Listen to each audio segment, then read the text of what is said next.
यह एक खूबसूरत गर्मी का दिन था और राहुल अपने दादाजी के साथ समय बिता रहा था, जिन्हें वह प्यार से दादाजी कहता था। राहुल हमेशा उनके साथ रहने से बहुत खुश होता था, क्योंकि उनके साथ बिताए हर पल में उसे एक नई कहानी या जीवन की महत्वपूर्ण सीख मिलती थी। आज भी ऐसा ही दिन था जब दादाजी ने अचानक उसके लिए एक खास पिकनिक का आयोजन किया।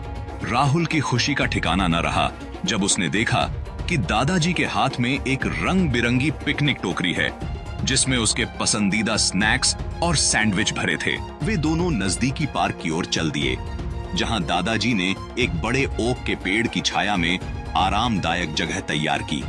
राहुल उत्सुकता से भरा हुआ था और जैसे ही वे बैठकर पिकनिक का आनंद लेने लगे, दादाजी ने अपने बचपन की कहानियां साझा करना शुरू किया। उन्होंने बताया कि कैसे वे अपने दोस्तों के साथ गांव में घूमा करते थे और फार्म के जानवरों के साथ खेलते थे। राहुल दादाजी की हर बात को ध्यान से सुन रहा था। उसकी आंखों में उत्सुकता और चेहरे पर मुस्कान थी। दोपहर ढलने लगी और तब दादाजी ने उसे अपने दादा के बारे में बताया, जिन्हें वह कभी नहीं मिले थे। दादाजी की आवाज धीमी हो गई और वह दूर कहीं देखने लगे। उन्होंने कहा, मेरे दादाजी मेरे पैदा होने से पहले ही गुजर गए थे, लेकिन उनकी कहानियां पिछली पीढ़ियों से संजोई गई थीं। ऐसा लगता है जैसे मैं उन्हें अच्छी तरह जानता हूं, भले ही मैंने उन्हें कभी देखा नहीं। राहुल यह सुनकर थोड़ा उदास हो गया और उसने दादाजी से पूछा, क्या आपको अपने दादा को कभी न मिलने का दुख होता है? दादाजी मुस्कुराए और बोले, नहीं बेटा, क्योंकि उनके प्यार और यादें हमेशा हमारे साथ हैं।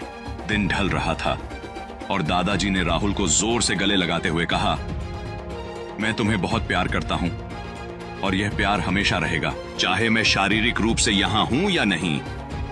राहुल के दिल में यह बात गहरे तक उतर गई। उसने समझा कि उसके दादाजी सच में कुछ खास हैं और उनकी यादें हमेशा उसके साथ रहेंगी।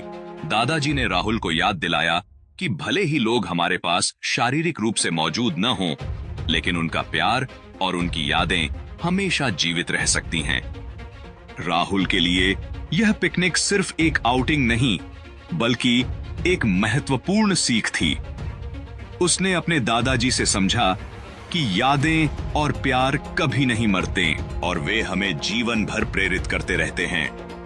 भले ही उसके दादाजी अब उसके साथ न हों, लेकिन वह उनसे एक गहरा संबंध महसूस करता था, जो हमेशा के लिए उसके दिल में रहेगा।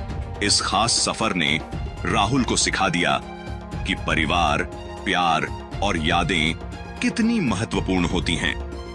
भले ही दादाजी शारीरिक रूप से अब उसके साथ न हों, लेकिन उनके दिए गए प्यार और सीखें हमेशा राहुल के साथ रहेंगी। आपको यह कहानी कैसा लगा?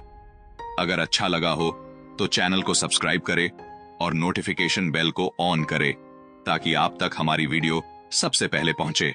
धन्यवाद।